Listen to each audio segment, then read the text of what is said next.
Comme je le disais, depuis un certain temps, nous sommes en train de parler de l'obéissance. Et donc, pour ce qui concerne la séance d'aujourd'hui, nous allons parler de l'obéissance, chemin par excellence d'une vie réussie sur terre. L'obéissance, chemin par excellence d'une vie réussie sur terre. Bien aimé, aujourd'hui, nous allons parler de ce que l'obéissance te donne sur la terre. C'est pourquoi j'avais commencé à parler de la manière dont nous courons pour des choses sur la terre. Parce que très souvent, nous courons, mais nous courons sans la manière. Et quand nous courons sans la manière, la Bible déclare dans le livre de l'Ecclésiaste qu'alors tout ce que nous faisons n'est que vanité et poursuite de vent. Ici, après avoir rassemblé Israël comme peuple d'Israël, comme peuple de Dieu, Dieu conduit Israël à travers le désert. Et au nombre des différentes lois que l'Éternel donne à Moïse, l'Éternel insère des promesses. Donc, dans les lois que Moïse a reçu les lois. Moïse a reçu des promesses, des lois et des promesses. Moïse a reçu dans le désert des lois et des promesses. La loi, c'est la norme de conduite. La promesse, c'est ce qui est lié à la norme de conduite. C'est la conséquence de la norme de conduite.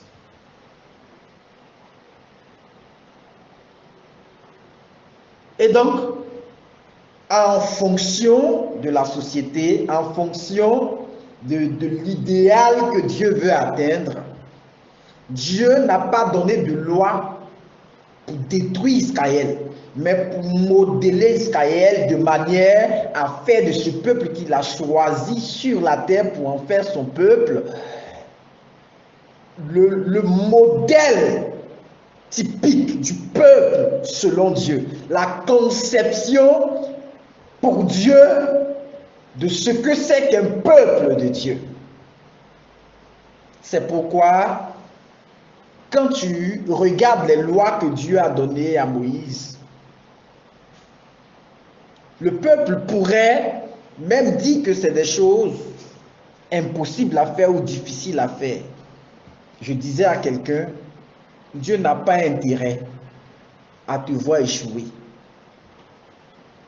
Dieu ne trouvera aucun avantage à te voir échouer. Et donc, il ne te donnera pas une loi à laquelle tu ne peux pas obéir. C'est pourquoi la Bible déclare que les lois de Dieu ne sont pas pénibles. Mais pour que tu puisses marcher en de bons termes avec quelqu'un d'autre qui n'est pas toi, mais qui est ton alter ego, c'est-à-dire quelqu'un qui est comme toi, mais qui n'est pas toi, l'autre toi, même en société, il est important que vous soyez d'accord sur les principes.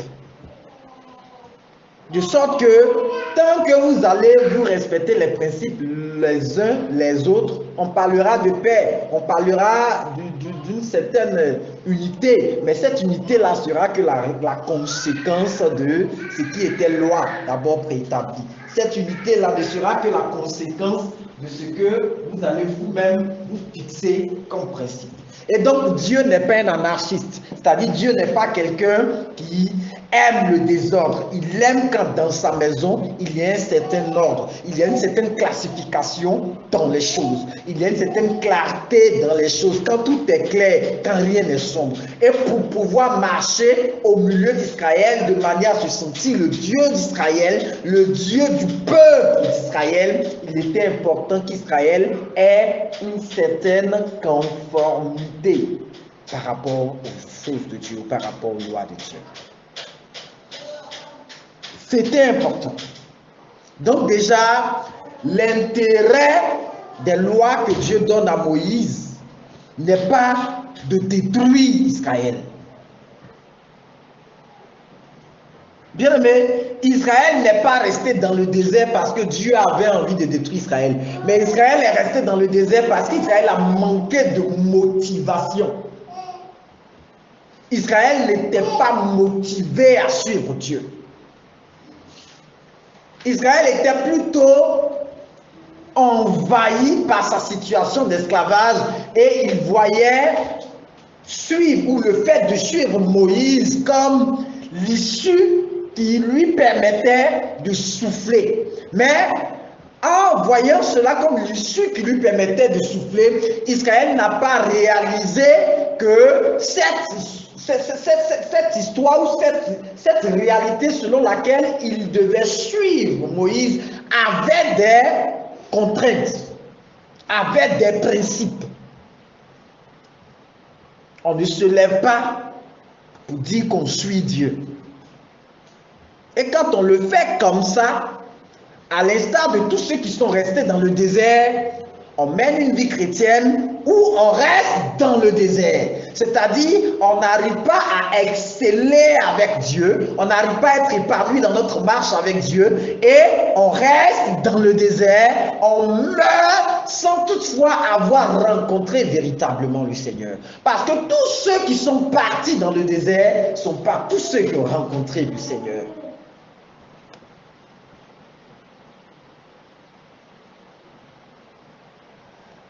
Vous vous rappelez cette histoire? Quand Moïse avait envoyé les gens espionner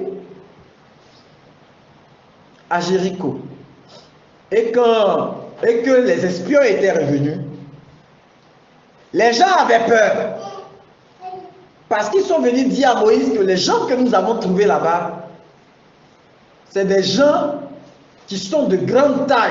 Et devant eux, quand eux s'arrêtent, nous sommes comme des sauterelles devant eux. Moïse, donc c'est pour nous faire mourir que tu nous as envoyés ici. Parce que imaginez-vous, avec un seul Goliath, Israël a eu tous les problèmes jusqu'à ce que David se démarque du lot. Maintenant, on te dit que tu vas partir affronter une armée de Goliath. Où le monsieur, pour te tuer, il n'a qu'à s'abaisser. Mais toi, pour l'atteindre, tu dois sauter. Et puis sauter là encore, c'est pas sûr que tu vas l'atteindre là où tu veux. C'était un combat perdu d'avance. Mais Caleb a eu à dire quelque chose. Il dit, si l'Éternel a voulu qu'il vienne là, c'est parce que Dieu a déjà livré ce peuple-là à Israël. Si le Dieu qui les a envoyés là, s'il les a envoyés là, c'est parce qu'il a déjà fait ce qu'il a fait. Donc, qu'est-ce que nous devons comprendre en ce qui concerne cette histoire d'obéissance? C'est que Dieu a sa part de responsabilité et nous avons notre part de responsabilité. Dans le fait que tu dois obéir à Dieu ou dans le fait que je dois obéir à Dieu. Toute la responsabilité de l'obéissance ne repose pas sur toi.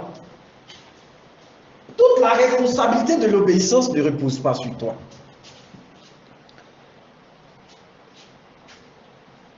Jésus disait à Pierre que personne ne peut dire ces choses s'il n'est habité par l'Esprit de Dieu. Quand Pierre dit à Jésus que tu es le Fils de Dieu, le Messie.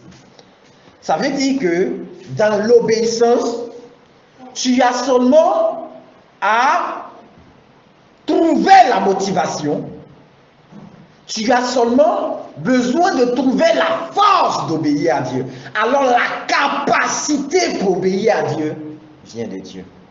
C'est pourquoi je disais que tous ceux qui sont venus dans le désert n'ont pas échoué parce qu'ils étaient venus dans le désert pour mourir, mais ils ont échoué parce qu'ils ont manqué de motivation dans la marche avec Dieu. Et pour être motivé, il faut savoir pourquoi on marche. Un chrétien qui sait pourquoi il vient à l'église, il ne peut pas venir en retard. Un chrétien qui sait pourquoi il est chrétien, il ne peut pas calculer les humeurs du pasteur. Si je fais ça, le pasteur va se fâcher, ou si je fais ça, le pasteur sera content. Parce qu'il comprendra qu'il ne fait rien pour le pasteur. Il fait tout pour pour son Dieu et pour le salut de son âme.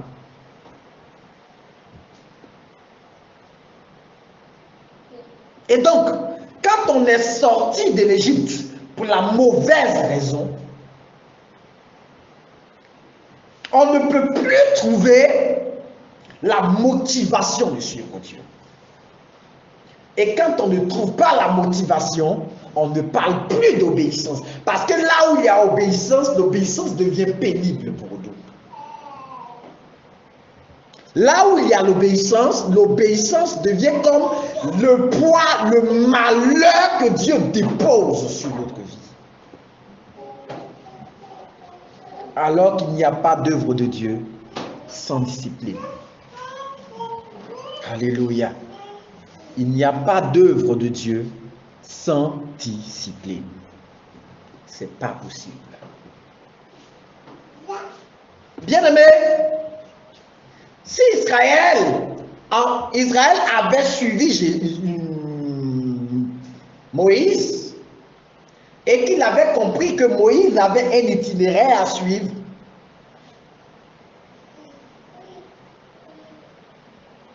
s'il avait compris au préalable pourquoi est-ce qu'il sortait de l'Égypte, Israël serait arrivé à Canaan.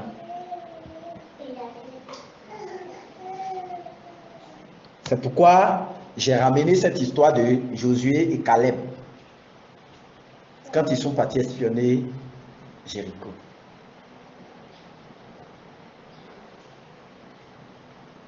Parce que quand tu sais que tu dois suivre quelqu'un pour aller quelque part, c'est celui que tu suis là qui sait où il va. Et donc tu ne peux pas le dépasser. Comme ils n'ont pas compris ce que Moïse disait, laissez mon peuple aller dans le désert pour m'adorer. Ils n'ont pas compris cela.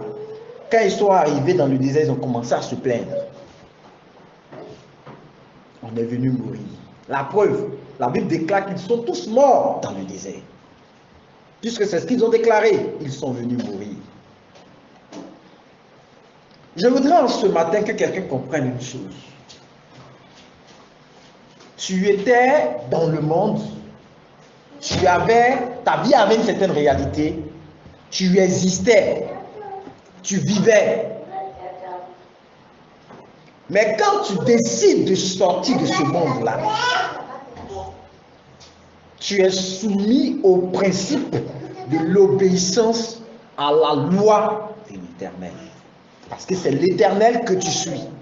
Et c'est lui qui sait où il va, et c'est lui qui oriente ses serviteurs avec qui il est en collaboration et qui sont ses intermédiaires entre le peuple et lui.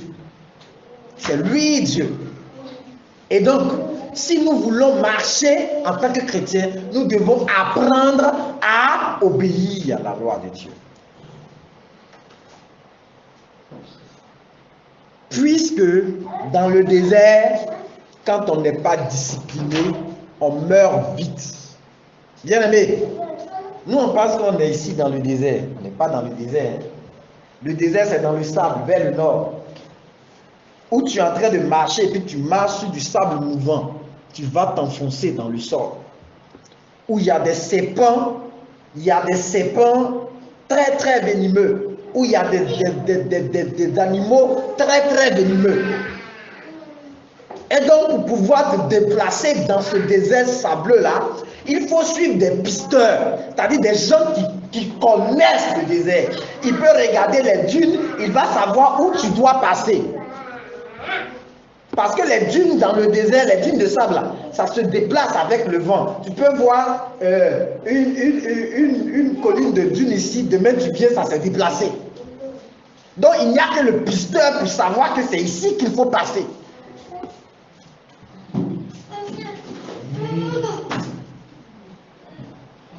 Alléluia.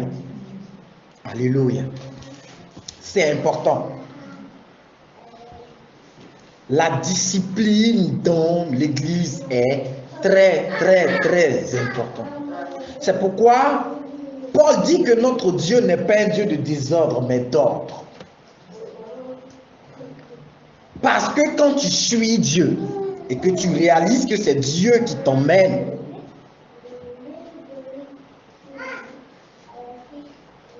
tout ce que tu lui dis, c'est Seigneur, mets-moi dans les conditions de t'adorer. Mets-moi dans les conditions de te plaire. Même quand c'est rouge, que Dieu dit, dis bleu. Tu cries, bleu.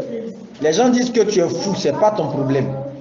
Parce que tu sais ce que tu vois. Et donc c'est ce qui motive ce que tu dis. Alléluia. Que Dieu nous bénisse. Est-ce que quelqu'un comprend quelque chose? Bien-aimés, nous sommes sur la terre. C'est Dieu qui nous a mis là, sur la terre. Après, nous pouvons parler de ce que nous sommes venus faire, mais pour l'heure, nous sommes sur la terre et c'est Dieu qui nous a mis là. Et étant donné que c'est Dieu qui nous a mis sur la terre, nous ne pouvons pas faire ce que nous voulons. Nous pouvons faire ce que Dieu veut. Mais en faisant ce que Dieu veut, Dieu permet que sur la terre, nous soyons épanouis. Alléluia. En faisant ce que Dieu veut, Dieu permet que sur la terre, nous soyons épanouis. C'est pourquoi Jésus dit, cherchez premièrement le royaume des cieux et sa justice. Et toutes choses vous seront données par-dessus tout. Parce que c'est le royaume des cieux qui accorde ce qui est sur la terre. Bien-aimés, c'est le royaume des cieux qui accorde ce qui est sur la terre. Et donc nous allons partir dans notre passage à partir du verset 1. La Bible dit, si tu obéis à la voix de l'Éternel, ton Dieu, en observant et en mettant en pratique tous ces commandements, tous ces commandements que je te prescris aujourd'hui, l'Éternel, ton Dieu, te donnera la supériorité sur toutes les nations de la terre. Alléluia. Bien-aimés, on ne parle pas encore du ciel. Parce que nous, les chrétiens, on aime trop rêver. La vie éternelle, c'est vrai que le paradis céleste, c'est dans le ciel. Mais la vie éternelle commence sur la terre. La vie éternelle commence sur la terre. Bien-aimé, l'éternité, ton éternité commence à partir du moment où tu as commencé à exister. L'éternité, la vie éternelle dont il est question là, ce n'est pas après la mort. La vie éternelle commence à partir du moment où tes deux pieds sont posés sur la terre. Parce qu'à partir du moment où tes pieds sont sur la terre, on commence à compter 1, 2, 3, 4 dans ta vie. Donc, ton éternité commence sur la terre. Et donc, Dieu se soucie de la manière dont ta vie commence sur la terre. Dieu ne t'a pas envoyé pour vivre hors de son plan, hors d'un certain confort, selon lui, sur la terre, et pour espérer un inconfort dans le ciel. C'est pas ça.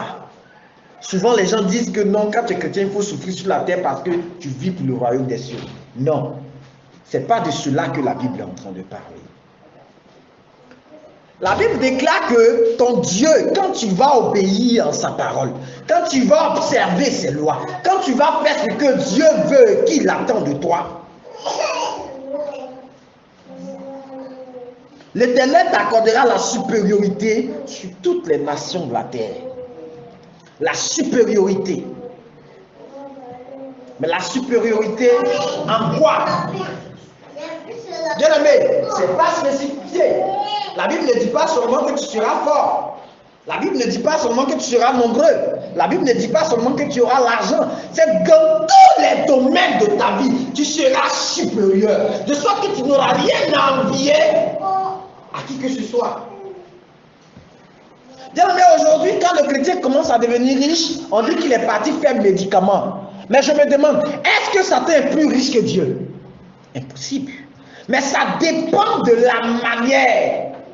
On n'est pas obéissant à Dieu et on est dans l'église et on souffre et on est malheureux, on est misérable. Mais comment on ne va pas se tourner vers les marabouts, les féticheurs pour faire des sacrifices humains, pour sacrifier enfants des gens pour être riches pendant qu'on est chrétien? C'est ça le problème. La Bible dit, si tu obéis aux lois de l'Éternel, l'Éternel te donnera la supériorité sur toutes les nations de la terre. Ça veut dire qu'aucun païen ne pourrait être mieux que toi. C'est pas possible. Mais encore, le mieux que toi doit se comprendre dans la dimension du plan de Dieu pour ta vie. Alléluia. C'est pourquoi Paul dit que en tant que Paul, il a appris à vivre tout, à vivre dans le monde, à vivre dans l'abondance, parce qu'il a tout appris avec Dieu.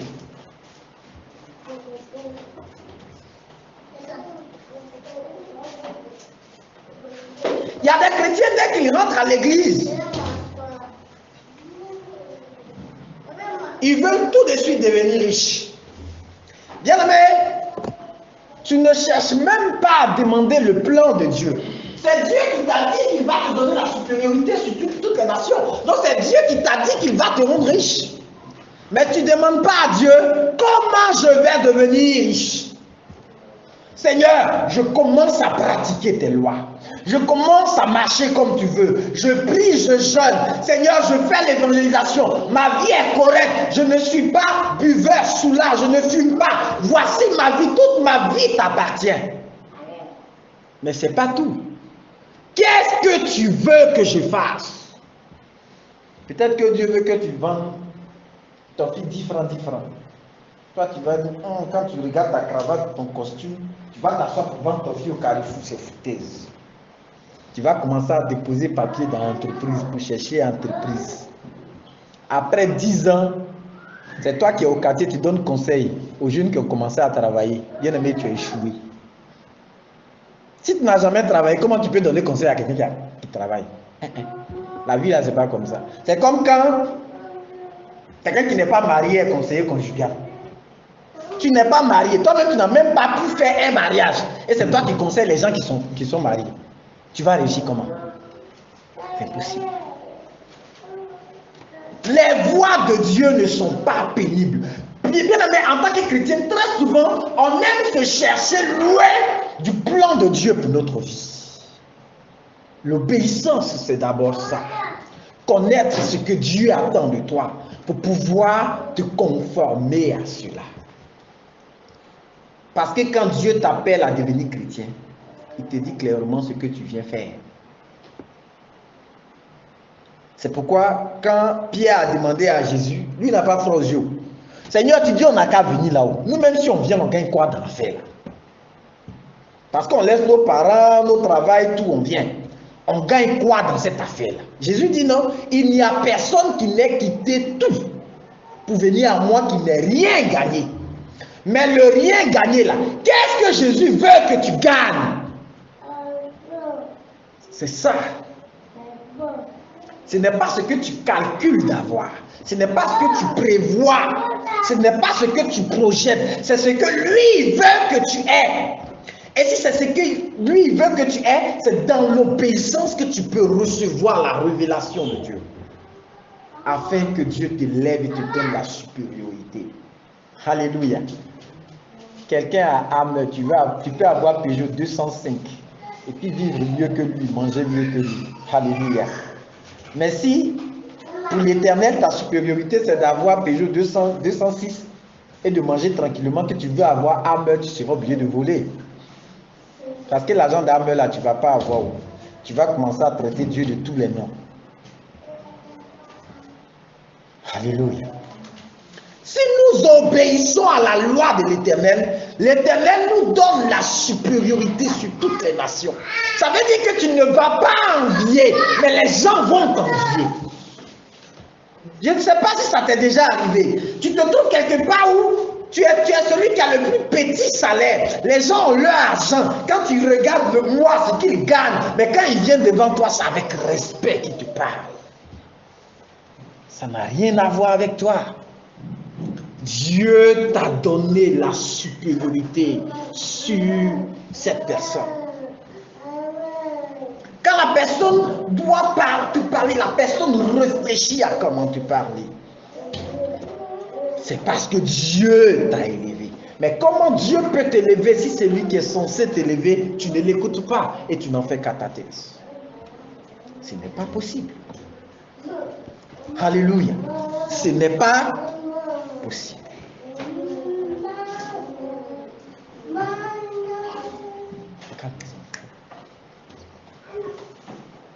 Ce n'est pas possible, bien-aimé.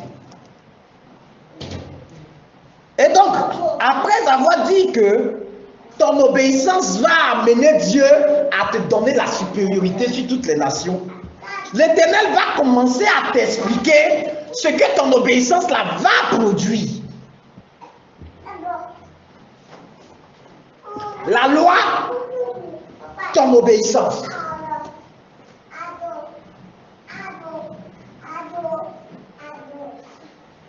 La promesse, la supériorité sur toutes les nations. Donc, il y a la loi et la promesse. Ta loi, c'est ton obéissance. Ta promesse, c'est la supériorité sur toutes les nations.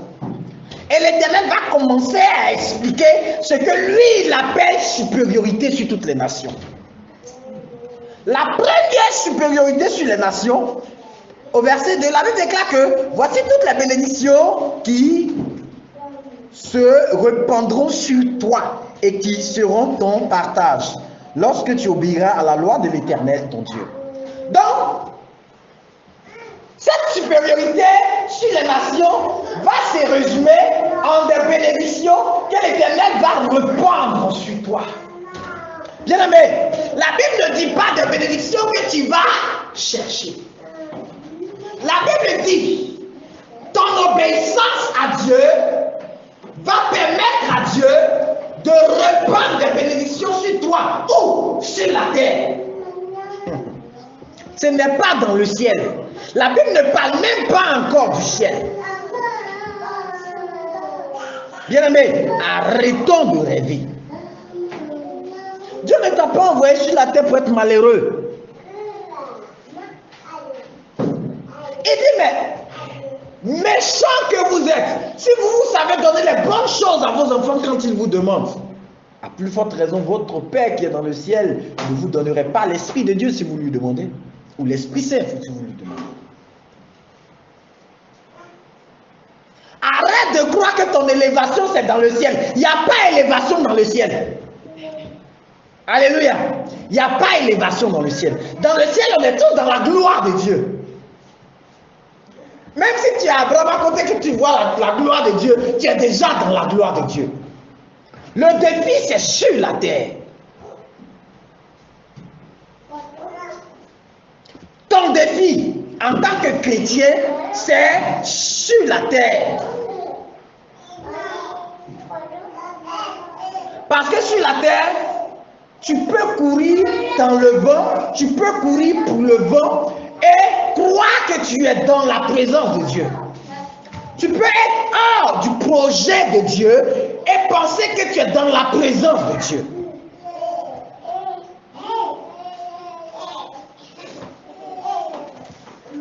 Je répète encore une fois, la Bible ne dit pas que nous allons courir après la bénédiction comme on fait aujourd'hui. Seigneur, mon mariage est où?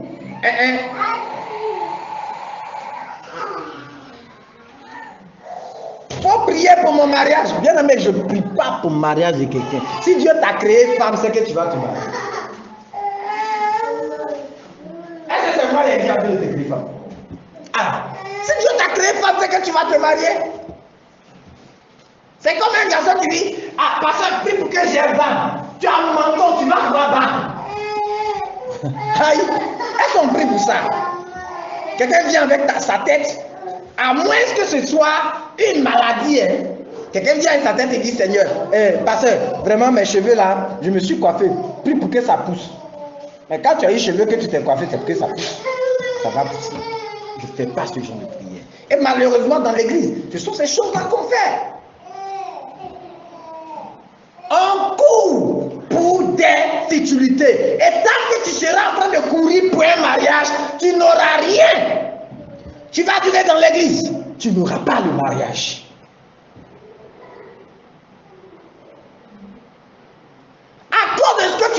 l'homme idéal ou la femme idéale, les gens ferment les yeux pour prier. Toi, tes yeux se promènent comme ça. Et puis tu analyses. Cette soeur-là, est-ce qu'elle est mariée? Est-ce qu'elle n'est pas mariée? Si je vais vers elle, est-ce que... Arrête ton film. Cherche ce que Dieu attend de toi. Chrétiens, arrêtons de courir après la bénédiction. La Bible déclare que c'est la bénédiction qui nous cherche. La bénédiction, quand elle vient de Dieu, elle nous cherche. C'est-à-dire, Dieu l'a poussée dans le monde et maintenant elle est dans le monde, elle court, elle nous cherche. Elle va à Abidjan. Si elle ne va pas trouver Abidjan, elle va à Beauville. C'est elle qui nous cherche. Mais nous, c'est nous qui sommes toujours en train de chercher la bénédiction. Mais si nous renversons l'ordre des choses, on va souffrir. La Bible dit, obéis. Et Dieu dépose la bénédiction sur toi et ça t'accompagne. Tu dis non, je cherche la bénédiction. L'obéissance là, n'a qu'à s'asseoir là. Sans obéissance, il n'y a pas de faveur de Dieu. Parce qu'il peut avoir la promesse de Dieu sur ta vie. Mais c'est la loi, la pratique de la loi qui donne cours à la promesse. Alléluia. C'est la pratique de la loi qui promet, qui donne cours à la promesse. Si je te dis demain matin, si tu m'envoies un bon plat de foutou, je vais te donner 10 000. Et demain matin, tu te pointes devant ma maison avec un plat de placali, je ne vais pas te donner 10 000. La loi, c'est que demain matin, j'attends de toi que tu m'apportes un bon plat de foutou. La récompense, je te donne 10 000.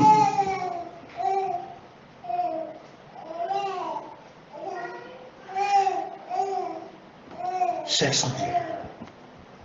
Donc, la première supériorité que Dieu déclare en ce qui concerne les bénédictions liées à la loi de l'obéissance. Au verset 3, il dit, tu seras béni dans la ville et tu seras béni dans les champs. Alléluia. Tu seras béni dans la ville et tu seras béni dans les champs. Bien aimé, ça veut dire que si toi tu es au village et tu fais champ de manioc, tu vas devenir millionnaire dans faire de manioc. C'est pas intéressant. On est là. Ah, Seigneur, je suis au village, c'est dur. La Bible dit c'est là où tu es, c'est la terre sur laquelle tu marches qui va te bénir. C'est cette terre-là qui te bénit. Tu seras béni dans les champs et tu seras béni dans la ville. Si tu es venu te chercher à Abidjan, c'est là que l'Éternel va te bénir. Tu ne peux pas être à Abidjan et puis Dieu te bénit à Mans. Ce n'est pas possible. Toi, tu es à Abidjan, Dieu te bénit à Mans. Si tu es à Mans, c'est à Mans que Dieu va te bénir. Donc là où tu vas être, bien aimé, tu seras exceptionnel. Parce que là s'inscrit la bénédiction de Dieu pour ta vie. Si tu es dans le plan de Dieu. Si tu es obéissant, tu verras la main de Dieu. J'ai vu un de mes enfants être obéissant à Dieu quand il était encore élève.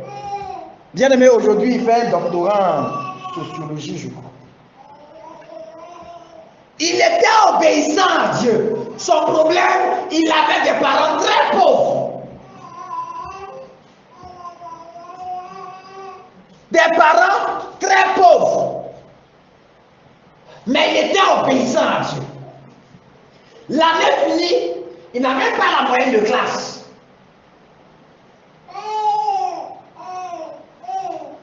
Il s'en va passer le BPC, il n'est pas admis.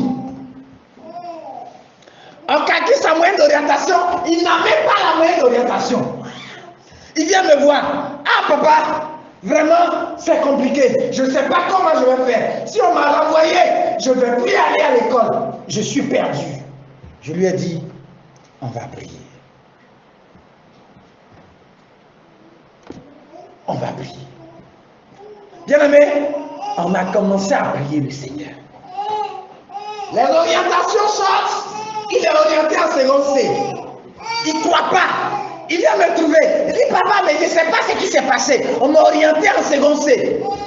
Je dis, mais si on t'a orienté en seconde C, va en seconde C. Il dit, non, mais quand je m'assois, je calcule ma moyenne, je n'ai pas de moyenne d'orientation. Bien-aimé, c'est la bénédiction qui doit te suivre. Ne cherche pas à comprendre comment ça fait pour arriver sur toi. Il s'est levé de sa maison, il est parti au conseil d'orientation. Il est parti pour payer le conseil d'orientation. Il dit, ah, monsieur, je ne sais pas comment vous avez fait pour m'orienter en seconde. Parce que voici mes moyennes comme c'était calculé. Le conseil le regarde jusqu'à... Sors de mon bureau. Si tu es malin, va au marché acheter des cahiers, va à l'école.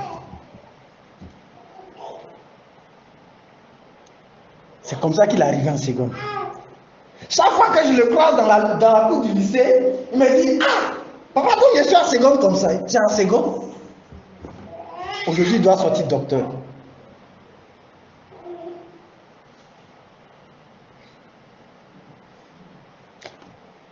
Dieu est merveilleux. Quand tu t'inscris dans sa présence, la Bible dit, il donne à cause de toi, il donne en rançon l'Égypte et l'Éthiopie. Ça veut dire qu'il donne à cause de toi les nations païennes. Ça veut dire quoi? Ça veut dire que quand tu as un diplôme qui peut faire un seul travail dans le monde, et que ce travail est déjà occupé, ce poste est déjà occupé par un païen, à cause de ton obéissance, à cause de la promesse de l'Éternel, Dieu est capable de permettre qu'on vive le païen et qu'on te donne le poste.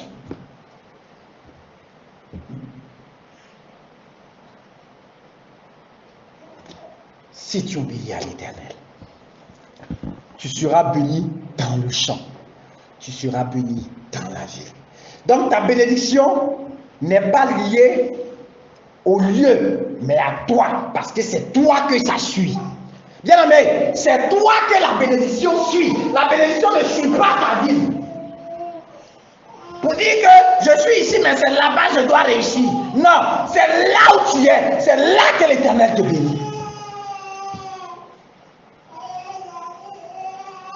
C'est là où tu es, c'est là que l'Éternel te bénit. Parce que la bénédiction que l'Éternel prononce est liée à ton âme, attachée à ton âme.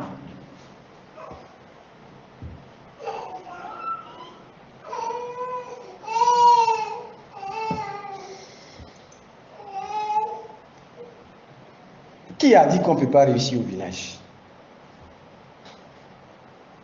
J'ai dit qu'Israël est mort dans le désert parce qu'Israël n'a rien compris dans le sacrifice que les gens devaient se rendre au désert. Et ils n'ont pas eu la motivation pour Dieu. Or, la motivation vient quand on sait ce pourquoi on doit être motivé. Que Dieu nous bénisse.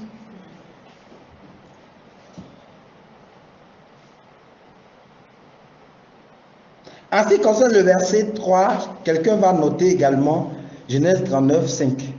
Rapidement. Genèse 39, 5. Psaume 144, 15. Quelqu'un peut me lire Psaume 144, 15.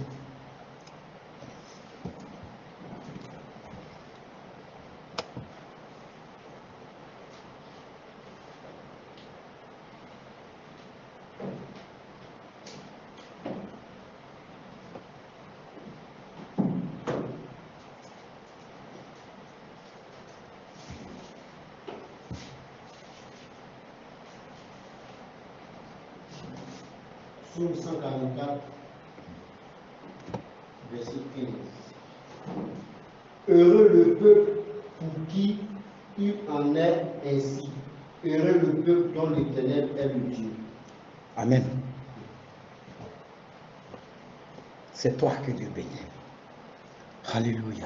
Au verset 4, la Bible dit, le fruit de tes entrailles, le fruit de ton sol, le fruit de ton troupeau, la portée de ton gros et de ton mini bétail, toutes ces choses seront bénies. Alléluia. On va expliquer ce que c'est. Je vous ai dit que c'est sur la terre que ça se passe. Amen. Le fruit de tes entrailles. La Bible dit, tes enfants qui vont naître de ton ventre. Tes enfants qui vont naître de ton ventre, parce qu'ils sont nés de toi, seront bénis. Alléluia. Il peut exister une malédiction dans la famille. Mais les enfants qui vont naître de ton ventre, puisque tu obéis à l'Éternel, ça veut dire que tu as pris le temps d'effectuer le combat, de mener le combat spirituel qui pesait sur toi et donc par extrapolation qui doit peser sur tes enfants. Et ce combat spirituel-là, tu l'as annulé. De sorte que la malédiction héréditaire qui devait après toi descendre sur tes enfants est brisée à toi. Alors eux, ils ne sont plus une descendance maudite, ils sont une descendance bénie. Alléluia. Donc il n'y a pas de malédiction possible qui soit héréditaire, c'est-à-dire de père en fils, dans la progéniture, dans la descendance de l'enfant de Dieu. De l'enfant de Dieu, de celui qui obéit à l'Éternel. Si tu fais ce que Dieu attend de toi, la responsabilité incombe à Dieu de veiller à ce que tes enfants soient bénis. C'est pas toi qui le veux, c'est pas toi qui le fais, c'est Dieu qui le dit et c'est lui qui le fait.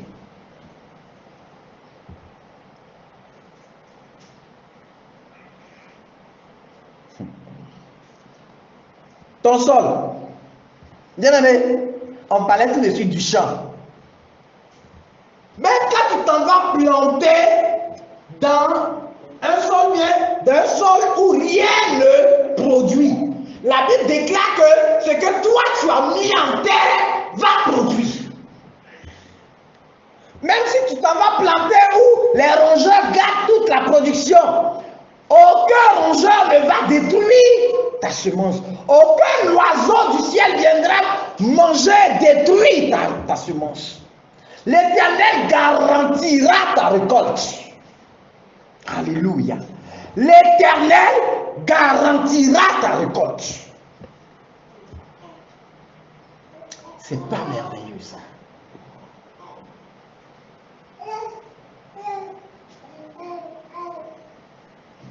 Tu as un Dieu dans le ciel qui, à cause de ton obéissance, garantit ta récolte.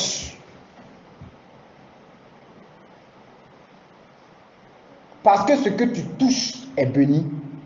Ta bénédiction ne dépend pas de la terre que tu plantes. Même si d'autres ont planté et n'ont pas récolté, ce n'est pas ton problème. Même si d'autres ont fait le même travail que toi et n'ont pas économisé, ce n'est pas ton problème. Même si d'autres ont fait le même travail, ils ont vendu au même endroit, ils n'ont pas eu de clients, ce n'est pas ton problème. Dès lors que tu viens vendre là, à cette place-là, la condition, la loi spirituelle qui s'impose à ce lieu-là est telle que tu dois être épanoui. Et cette loi-là brise toute la loi du péché et de la mort qui pesait sur ce lieu-là, parce que tu es béni. C'est comme quand tu as une lumière sur toi et que tu arrives dans un endroit ténébreux. Il ne peut pas avoir de ténèbres là, parce que la lumière c'est toi. La lumière n'est pas là-bas et tu vas. Non, la lumière c'est toi. Et donc ta bénédiction est également, la lumière est également la marque de l'Éternel sur ta vie. Pourquoi tu veux être malheureux, misérable pendant que tu es chrétien?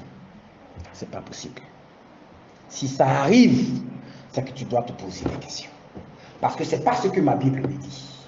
Bien-aimé, si tu es chrétien et puis tu es malheureux, tu n'arrives pas à manger au moins 2 fois par jour, et que Dieu ne t'a pas dit que c'est une preuve par laquelle il te fait passer, c'est que revois ta relation avec Dieu. Mon Dieu n'est pas pauvre et il n'est pas malheureux.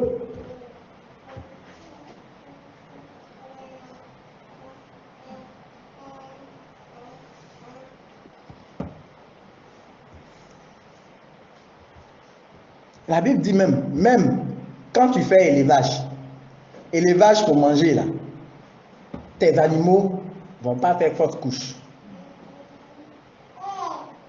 Tes animaux vont se reproduire normalement.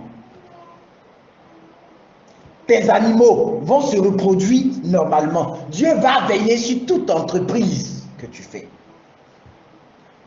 Mais bien aimé, quand on cite ce passage, on dit toujours, l'Éternel dit, je ne serai jamais à queue, je serai à... Bien aimé, il faut laisser les présenter. La Bible dit, obéis. Si tu obéis, bien aimé, si tu n'obéis pas, tu seras à la queue. Tout le monde va te dépasser. Dans le village, tout le monde va se moquer de toi. Même quand c'est toi qui es pasteur, même quand c'est toi qui es diacre dans le village, là, même quand c'est toi qui parles de Dieu à tout le monde, on va se moquer de toi. Parce qu'aller à l'église n'est pas une identité chrétienne. Alléluia. La Bible ne dit pas que si tu vas à l'église, la Bible dit si tu pratiques les lois de l'Éternel. Même, la Bible dit, personne ne va avoir son crédit sur toi. Eh bien, c'est pas intéressant ça. Dans le village, quand tu vas marcher, tu marches comme ça. Ah, parce que personne ne va avoir son crédit sur toi. Pourquoi tu veux être endetté? La Bible ne devait rien à personne si ce n'est de vous, mais le seul crédit que tu as, c'est d'aimer quelqu'un. En tant que chrétien, tu ne dois pas devoir. Mais au contraire, c'est toi qui dois prêter. Mais pour que je puisse prêter, c'est que j'ai un peu. Alléluia. Pour que je puisse prêter, c'est que j'ai un peu. Quand je dois faire croisade, je vais m'en mettre dans ma poche. Ah Seigneur, vraiment tu m'as dit de faire telle chose ici. Je bénis ton nom. Tout le matériel est disponible. La bénédiction descend. Mais c'est quand je dois faire programme que je m'en vais chez le marabout qui est de l'autre côté là. Je sais qu'il est marabout, hein, mais si je n'envoie pas l'aide de demande d'aide là. Mais comment tu ne veux pas que ce programme là soit bizarre et que les gens qui vont se convertir là ne soient pas bien convertis? La source de l'argent là n'est pas bonne. Alléluia. Quand tu as fait, les gens vont venir. Wow, les gens viennent se convertir. Toi, tu as un problème à leur conversion. Parce que tu es parti prendre l'argent empoisonné pour venir les empoisonner. Parce que nous, les chrétiens, on aime dormir et on n'aime rien faire. Je suis pris par le temps, c'est pourquoi je suis en train de couper. Il y a tellement de choses à dire. Quand tu lis ce passage-là, c'est tellement riche. Bien aimé, c'est sur la terre. Tout ce que la Bible promet ici, c'est sur la terre. La Bible dit, il leur donnera la bénédiction de te suivre. Donc, version 10, de te poursuivre. Partout où tu seras. De te poursuivre partout où tu seras. Si tu gardes la loi de l'Éternel, si tu la pratiques. Jésus dit, vous connaissez ces choses, mais vous êtes heureux pourvu que vous les pratiquez. Parce que ce qui nous rend possesseurs de la bénédiction, de la promesse, ce qui accomplit la promesse dans nos vies, c'est la pratique de la loi de l'Éternel. Sinon, quel chrétien veux-tu être si tu n'apprends pas à obéir à l'Éternel? Que Dieu nous bénisse.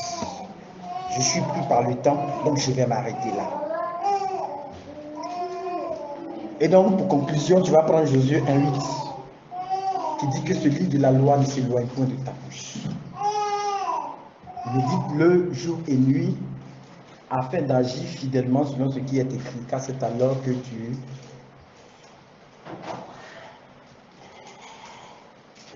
réussiras.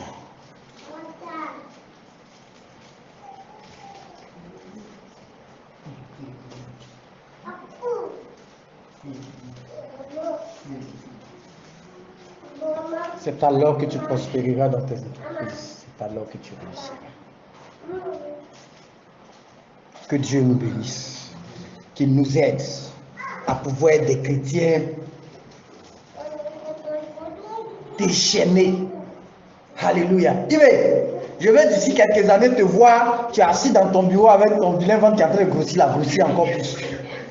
C'est ça. Dieu nous a appelés à être épanouis. Les gens doivent t'envier. Maman, je vais venir te trouver dans ton foyer où, papa, tout va bien, quoi. C'est pas quand tu viens sur le chrétien, il a la main sur le manteau et puis il porte tout le problème du monde sur sa tête. C'est pas ça. Jésus ne nous a pas appelés à ça. Mais cherchons d'abord le royaume des cieux et sa justice. Que Dieu bénisse. Tu vas prier, tu vas dire merci à Dieu pour ce que tu as entendu. Et tu vas prier que Dieu te fortifie et qu'il t'aide à chercher premièrement le royaume des cieux et sa justice, à obéir à la loi de Dieu, à la pratiquer, afin que sur la terre, ta vie soit une vie accomplie. Sur la terre, avant que nous arrivions dans le ciel. Au nom de Jésus, prie le Seigneur.